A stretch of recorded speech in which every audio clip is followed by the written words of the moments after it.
Good morning, everyone. Thank you all for tuning in. Um, as we get into it, hit the like button, share, and subscribe. Excuse me. I'm going to try to make this one a quick one. Just checked out the discussion between Z and FD Signifier, and there were a couple points that were raised that I want to give uh, my thoughts on. Um, and just kind of a quick recap of the discussion overall. Both those brothers are very intelligent and represent themselves well. Um, there were a couple things that really shocked me about the discussion. Uh, I felt like when it came down to it, FD was expecting, um, I guess, like a caricature of who he is, and not. It didn't really seem like he was that familiar with some of his positions on various things. And I mean, shit, he's very vocal.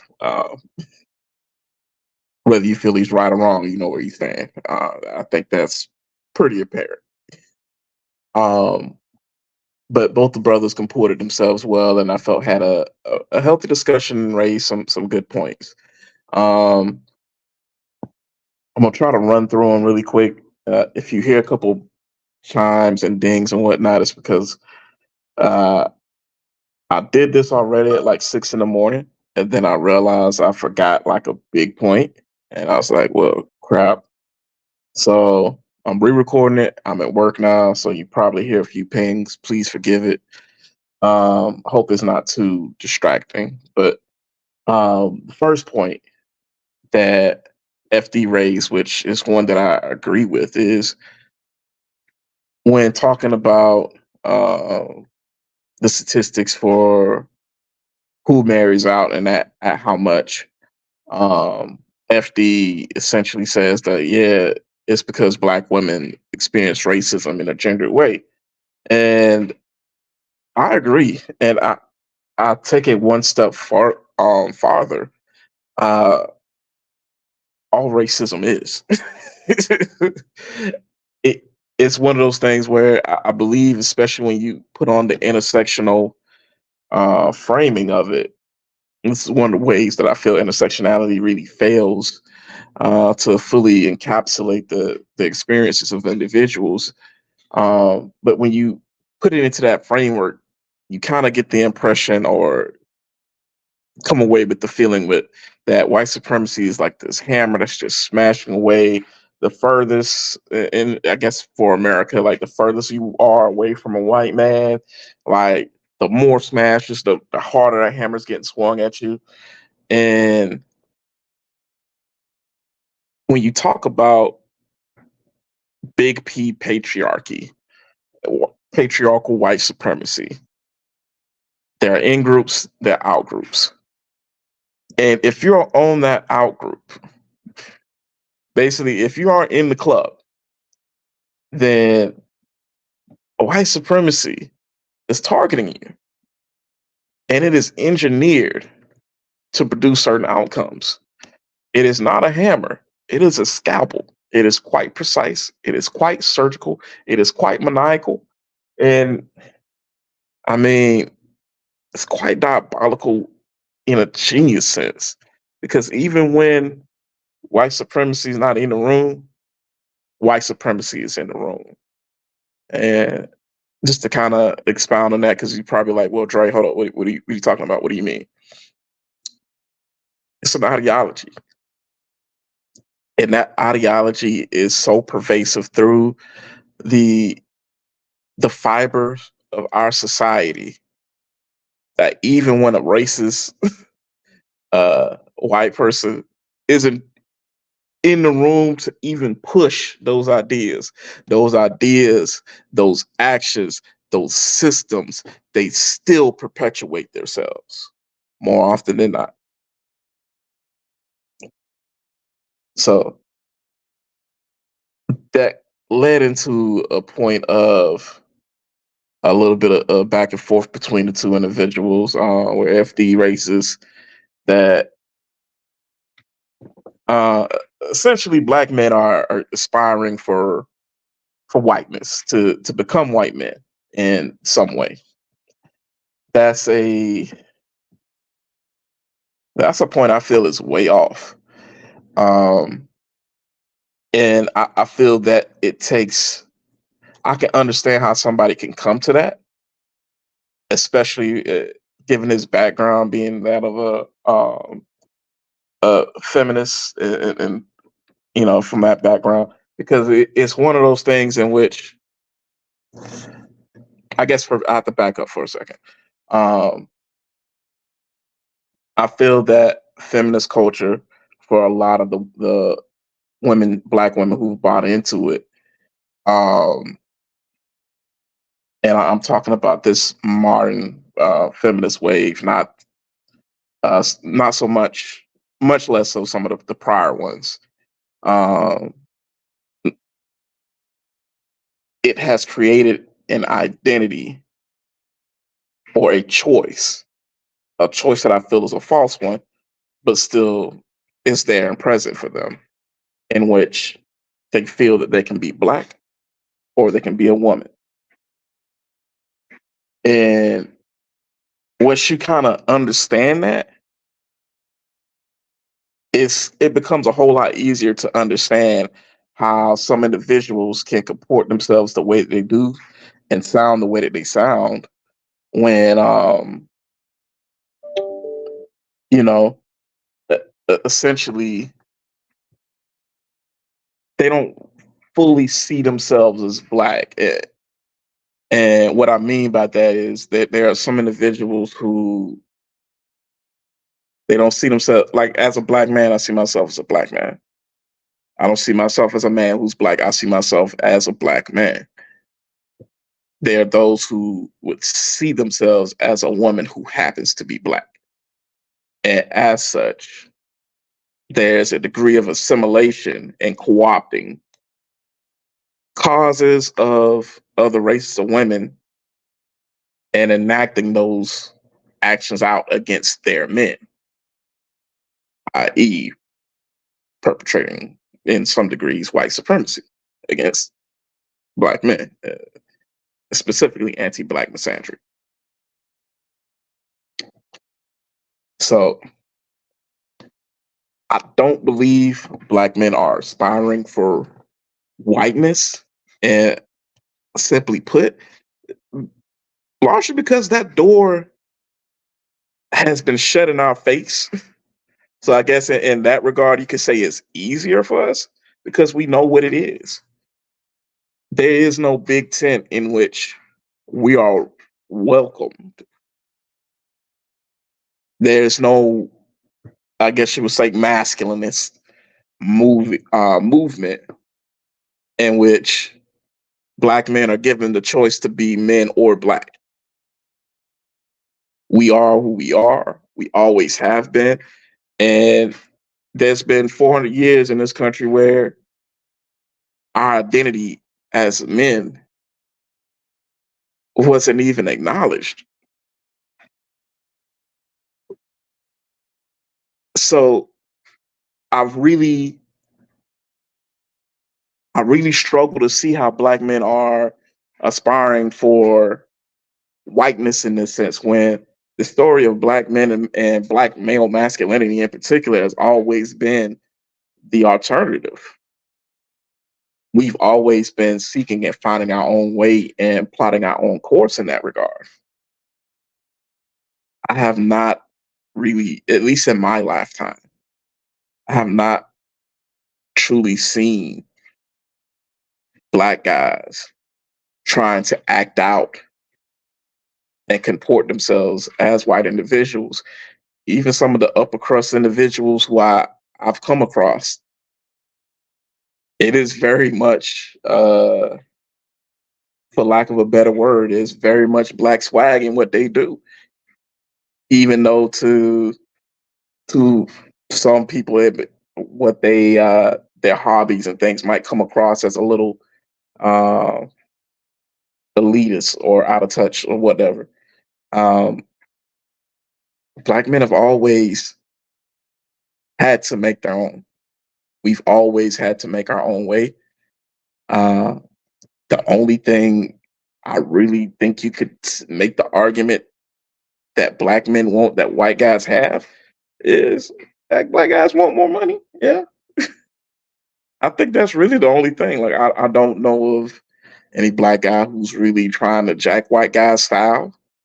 I don't know of any black guy who's trying to, comport themselves in that particular manner, and wholesale deny their blackness in that regard.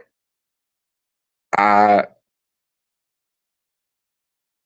I personally, I just don't see it. And that piece of it, you know what? If there's some data or a study or something out there that is drawn, those inferences are being drawn from. I'm not aware of it, but I'm open to it.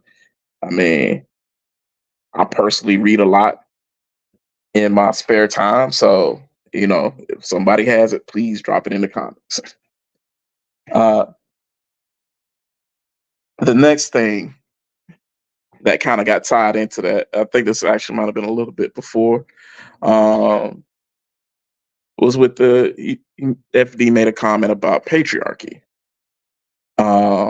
He said black men want to be patriarchs of their space, and he said it in a way as if it was some damning, uh, damning thing being leveled at black men.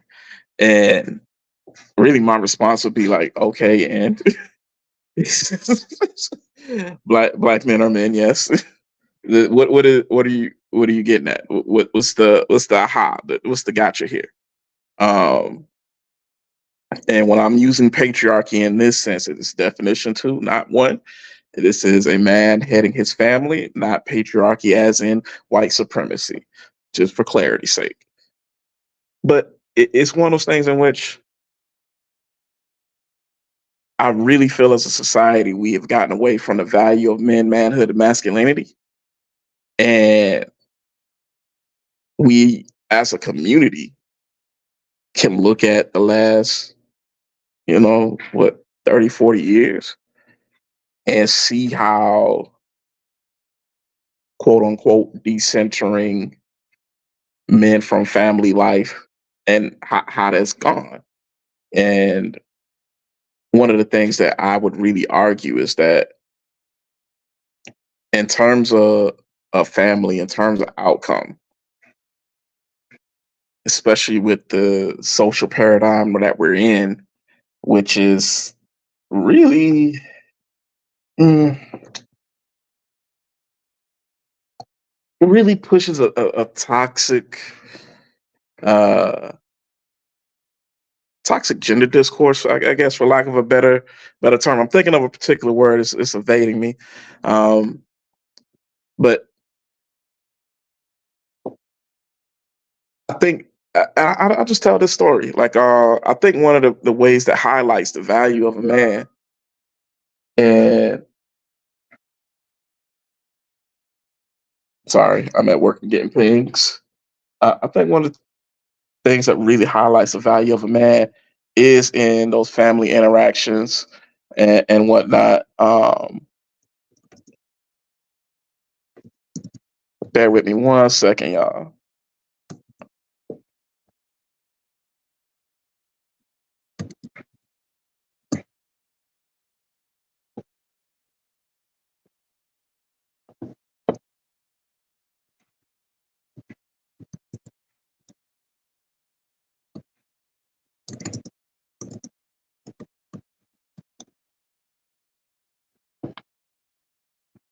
But yeah, I think you see it in some of those family interactions. Um, it's sorry about that. So let me back up.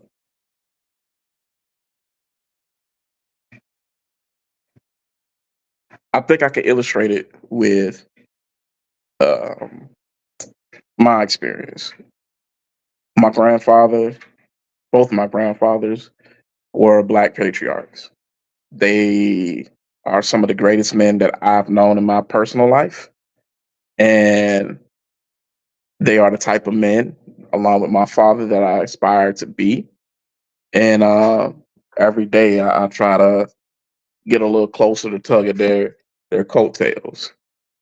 Um, and I'm going to speak more so about my maternal uh, grandfather. He was the glue for the family. He held everything together. Everybody came home and did a lot of things because of his presence. And once he died, he left a big vacuum there. But while he was alive, um, we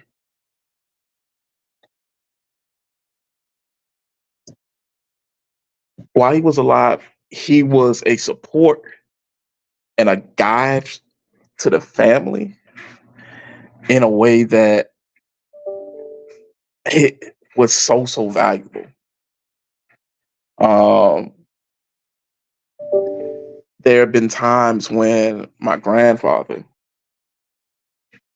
like somebody would come and they would say like, "Hey, I got yada yada yada going on." My grandfather would hear him out, and if he thought it was merited, like he'd go in the room to the stash and he go break them off, whatever. And I'm not talking like, oh, I need, some little mercy. I mean, like, it's some big stuff where I was like, oh, shit. I don't know if I'd ask for that. But he's just like, okay. He provided stability for the family. And even his connections, there were sometimes, I'm thinking of a time in particular, like a particular cousin of mine, they had something happen on their job. I'm ear hustling in the other room. I'm like 6'7" at this point. I'm trying to be in grown folks' business, so I don't quite have it all the way. But I gathered enough that they let something devastating happen at their job. Either it was something really bad or they lost their job. My grandfather says to them, "Okay," he basically like, "Yo, calm down. You gonna be all right." He makes a phone call. It's on the phone for maybe like 2, 3 minutes. He tells them, "Hey, look, tomorrow morning, go here, tell them I sent you. Ask for such and such and tell them I sent you." And because that job. So on top of that, like even the morality and the leadership in terms of a make selection, like there's been a couple times where somebody brought someone around my granddad. My granddad was like, "Yo, they ain't it." Eh, you damn if he wasn't right. So, and there's more, like even in terms of from a physical protection standpoint. Like he was a little bit younger at that point, but shit, somebody was um that one of my family members was seeing, got bold enough to put their hands on them. And yeah, my granddad went, drug them out the fucking house, and he put in work. He was like, "I'm retired, but yo, I'm gonna put in work today, goddamn." So there's a litany of ways in which a male presence and male leadership can benefit a family. And a man aspiring to be that for his family, I see nothing wrong with it. There's this push for egalitarianism, a push for matriarchy, which I put it like this, I don't wholesale agree. I definitely don't agree with the matriarchal bend, just simply because of the responsibility and accountability that's always leveled at men's feet. I feel like if I'm gotta be the one to see the hangman, I need to be the one that can call some of the shots. I feel that's fair. I feel that's right. Like If you aren't going to get the same type of blame and accountability as me, I I don't think I should have a lesser role in the autonomy of things. I really just don't. And even from a egalitarian bend, I'd say I'm somewhat egalitarian, but it's not really in somewhat the same point. This might be a distinction without a purpose type of deal, but I'm more of a utilitarian. Like I feel that in relationship, people should do what they're best at and what's most practical. Like, hey, if you are really good at washing the dishes, if you are really good at cooking, if you're really good at the lawn work, if you're really good at whatever, I feel that's probably what you should be doing the majority of the time. You know, uh, that's the kind of bend that I've always adopted in terms of relationship. Like, yo, there's some things I suck at. Like, there's some things I'm really great at too. Everybody I've ever dated that said like, yo, you're like one of the cleanest people I know. I'm borderline OCD, so I guess maybe, yay, maybe I should do a lot of the cleaning for the surfaces and things like that.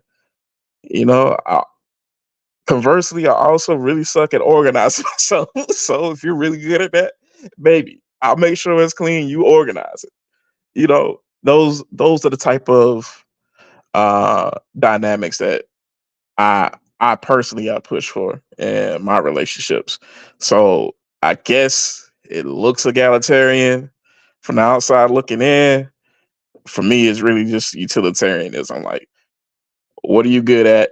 Do what you're good at. Cool. If that breaks down to like, yo, you're good at way more things than I am, then you know what? Hey, let's start talking. Like, what's practical? Can I teach you? Are you willing to do X, Y, and Z? Or is it one of those things like, hey, those extra things are no big deal for me, and that's just that's just my role. So that's whatever there. The last the last part that I felt kind of got downplayed a good bit, because Z made a point about socialization, and I felt like it was a great point, and he just tried to smack it down. But beyond that, it was I can't recall exactly how he phrased it, but it had to do with the extreme rhetoric and that too much attention is getting paid to fringe viewpoints, and basically you're making these viewpoints more well known by discussing and talking about them and blah blah blah. And there's a degree of truth there. In that discussion, certain things does bring more attention to a particular thing. Sometimes it's kind of like the Streisand effect. The other piece of it, though, that I've really felt gets missed in a lot of these discussions is like when you have extreme rhetoric and some of these extreme beliefs, especially when you see it coming out more and more in terms of the anti-black misandry.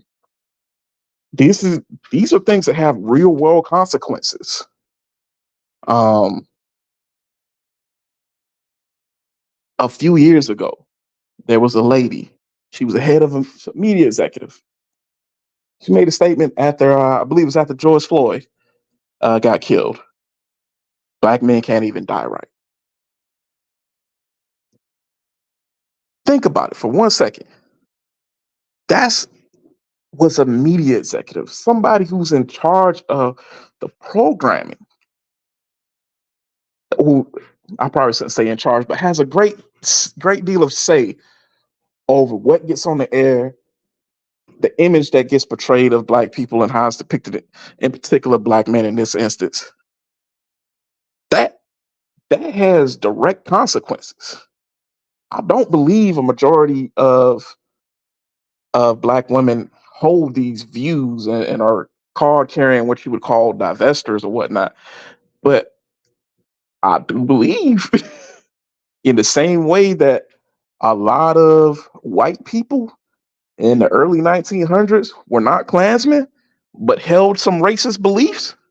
I do believe you have a similar dynamic given the landscape. given the rhetoric, and I do believe that it has some serious consequences. Look at what happened with Shabri Rawls, how she spoke about her black male clients, and just how damning it was. Imagine a doctor who thinks some of these things. Imagine like FD at one point said that his sons didn't even know that men were doctors because they had only seen female doctors. I hear you, and that's good. That's to be celebrated. And my only retort would be, okay,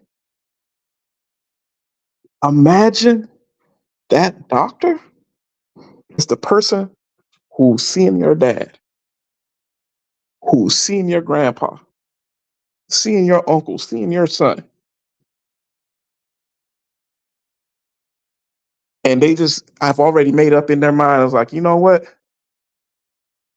I'm not going to work as hard for them. Much less, much worse, like, yo, you know what? F them. I've done all I can do, and there's more that they can do. That has direct consequences. Imagine a lawyer. And they have been lawyers that have come out and said some crazy things. Matter of fact, I think Demas is a fucking attorney. Talks crazy shit about black guys. So don't act like it's just some sisters from the hood talking crazy. No, these are some professionals talking this bullshit. And when they talk that bullshit, it does have some degree of consequence. And I don't see how, granted, I do think it's important to contextualize things. So I don't think it's something that's super widespread. But given who some individuals may be that are listening and then taking some of that rhetoric and ingesting it, doesn't necessarily need to be. Like I've told the story one time before about when I went to college. It was going back for my master's. When I was in my penultimate term, the professor, it was my first time having a black professor. And she talked to me like an absolute dog. And I still remember it. She sent me an email after we had been going back and forth where she basically called me stupid. She said, "You're such a disappointment. However, I shouldn't be disappointed in you as I allowed myself to put hope in somebody who clearly is in it. I can't quite remember how she is clearly challenged intellectually by the material and such and such." It's like, yo, your job is to fucking teach me. And I'm no dumbass. I graduated with a 3.9. The reason for it would have been a 4.0. I really truly believe I would have graduated with a 4.0 had I had any other professor but her.